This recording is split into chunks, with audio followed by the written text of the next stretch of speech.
Hey guys, my name is Theo Goff, host of the Conquering Dyslexia podcast, and today we're going to dive in and talk about, is dyslexia a neurodiversity? Guys, I'm really excited to dive in and really talk about this, and so we can understand it. It's something that took me a while to understand myself, and it really helped me.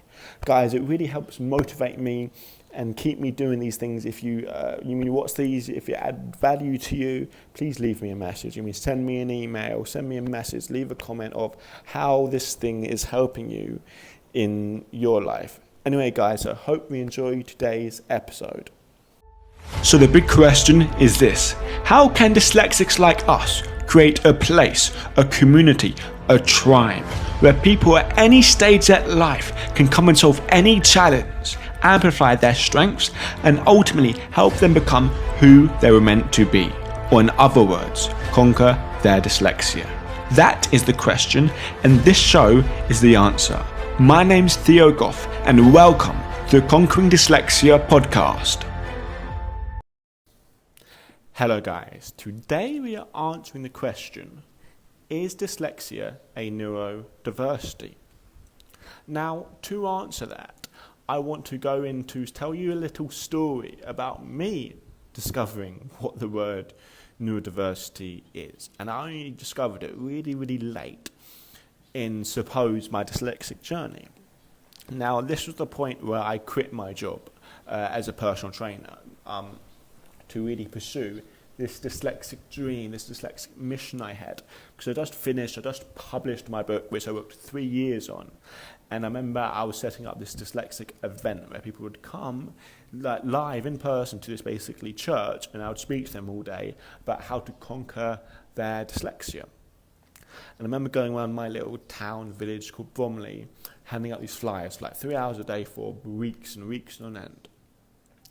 And I remember handing these flyers out and also talking to people, and people were interested. So I'm talking to people what I'm doing. A lot of people recommended there's this little school, really close to where I was, that helps dyslexic people. And it's really small, really privately run. Anyway, I was really excited, so I called this school up. And many times to get the time that they're working, it was quite hard. And I called the school up and I had a little meeting with them and she showed me around the kind of head person there. And I told her, my journey, I told them why I wanted to help people, and she was really interested. I was like, oh, that sounds really cool, Theo. I'm really interested in this. I left them my book, and she was really impressed and proud about the book. Anyway, a few weeks ago past, I now got this email, this person called Jonathan. Now, at this point, we planned to do, I planned with her to do this talk thing at the school where all these people come along and I do is talk about my kind of experience. That never happened. Don't know why. But anyway, this person, Jonathan, emailed me asking about the book and saying he's really interested and like to speak to me. I thought, oh, that's really cool. That's amazing. So I go over to his and we go to this little meeting room and talk. And the reason why I wanted to chat is because he can diagnose people with dyslexia. He's very involved in that world. He runs an adult dyslexia group charity that once a month they go around, and 15 or so adult dyslexics come here, and we help support them. Give them talks, give them lessons. And it was me and 2 or 3 others, me and 3 other volunteers doing it, including Jonathan. And it was an amazing experience. Got to help these people, got to learn a lot of stuff from it.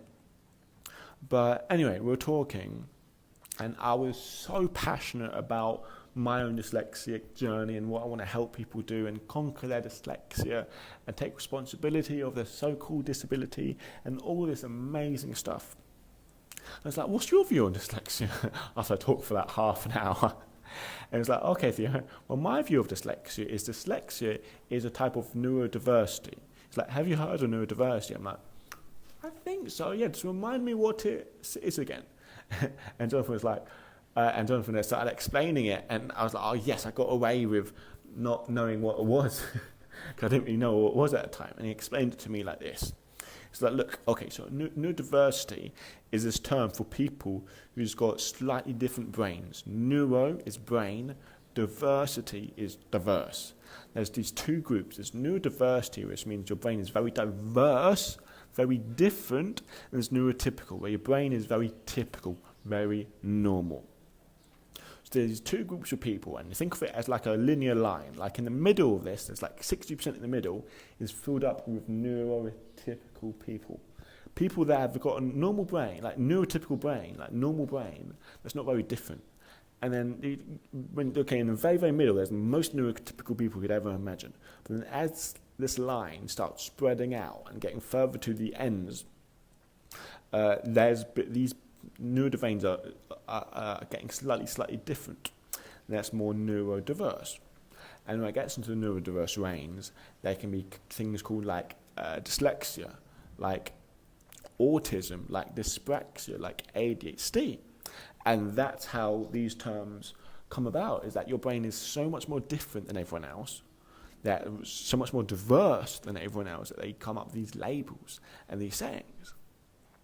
And I think of it like, okay, so the middle part is like 60%, and 20% of the other ends have, like, on one end there's autism, and on the other end there's dyslexia, with dyspraxia, with ADHD, with dyscalculia, all that's one end. And the other end is autism and other things associated to that. And they're kind of like quite opposites in a sense. I like to think of autism as something you can focus very, very small on a very select number of things. And obviously taking in sensory information is hard and all this kind of stuff. I'm speaking about very generally here. But they're good at very minute stuff, like remember facts, figures, numbers, dates. And very hard understanding big global things like relationships, like more complex things. It's very good at understanding small, fine detail. But dyslexics, we're very bad at understanding small, fine detail, but very good at understanding the more complex things like relationships, like 3D thinking. So we're very opposite in our strengths and in our weaknesses. And that's how I think of us, to be like the opposite ends of the neurodiversity line, as it were. But that's all we are. We're slightly different than everyone else. Slightly different. We're more diverse than everyone else on it. And I remember him explaining it to me. I think, oh, that makes so much sense. I want to use that more. And through reading more books, doing a lot more research, I begin to not accept because it's true, it's a fact, but I begin to take on the term neurodiversity a lot more in my language and a lot more in the way I explain things, because it makes so much sense. There's nothing wrong with you. Your brain is just more diverse than other people's brain. And you just have some things you struggle with more than other things. And I always look at things like this, and I got this belief from the book, The Dyslexic Advantage, where you say the dyslexic mind strengths, incredible strengths that we have. But basically, it goes through this book about why dyslexics are so good at visual thinking, why dyslexics are so good at, at basically visual thinking, at basically predicting situations, at basically creating a 3D mental image in our head, about all these things, looking at things from a big picture and understanding things from a big picture. Why are we so good at that? And it explains like how that happens in the brain, and through that same difference in the brain, it explains why we have certain weaknesses we have. So from this book, I got a belief that's very, very valuable, and it's this: it's you have these strengths because you have these weaknesses. You have these weaknesses because you have these strengths. And believing that, it's like, okay, I find reading and writing hard, but because I find this hard, which means I must have a strength somewhere else that I may have not found, or that I may not notice. And because the reason I haven't found it is because it's not as prevalent as reading and writing is. But that's not to say that I don't have these strengths somewhere. And I do believe that the same with autism, explained with dyslexia, ADHD, and these things, there's these strengths that we have. And granted, a lot of things, especially with like severe autism and things like that, very, very hard to find these strengths there. But I am willing to bet if there's some strengths or some advantages that we can find from having these weaknesses. So there's this belief that I really instill and really say to myself that we have these strengths because we have these weaknesses. We have these weaknesses because we have these strengths. Anyway, guys, I hope we enjoyed today's episode, and I hope we start to understand more about, okay, dyslexia is a neurodiversity, and more of what is neurodiverse, and using it a lot more in our lexicon, in the way we speak a lot more, because it's more accepting that, oh, you're dyslexic, you're this, you're labelled. No, you're just slightly different than neurotypical. That's not way good or bad.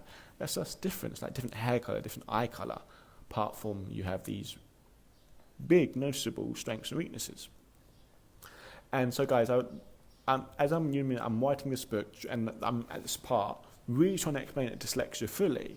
And one of the first ways of understanding dyslexia is understanding it at a neurodiverse level, before we go into the more and more in depth about why these weaknesses happen and why you have these strengths. And so that's kind of like a basis we got to understand about, okay, what is dyslexia? Dyslexia is a type of neurodiversity. It's normally problems with understanding your phonemes of words, and it's phonological deficit. It's like, okay, it's hard for you to sound out words. But the big basic is understanding that dyslexia is a neurodiversity. Guys, I hope you enjoyed today's episode, and I'll see you all again soon. Hey guys, I hope you enjoyed today's episode. Now, I got something really exciting I want to share with you. Over the last 5 years, I've been absolutely obsessed with learning everything I can about dyslexia and how they can overcome their challenges and maximize their strengths. And I've been spending many hours on many days scouring the internet to find solutions to the problems. And I found many solutions. So over quarantine, I was thinking, what if I scour the internet again? What if I go through every last resource that I've been through before and take everything that's useful and put it into one place? And that's how I filled up a lot of my time in quarantine. I scoured the internet and found all the most inspirational, all the most informational, all the most useful videos about dyslexia out there, and put them all into one place, so you don't have to waste time scouring the internet to find solutions to your problems, so you know there's only one place to go. And this thing I created is called the Dyslexia Black Book. You can get it at conqueringdyslexia.net/Black Book. Now, I'm wanting to offer this to you and present this to you completely for free, because I want to save you time. I want to save you time to scouring the internet and not finding the answers like I've done. If you go to conqueringdyslexia.net/Black Book, Conquering Dyslexia Black Book, you'll find it. Or guys, you can just click the link in this episode description to find it. But yeah, guys, that's the special message I wanted to share with you today.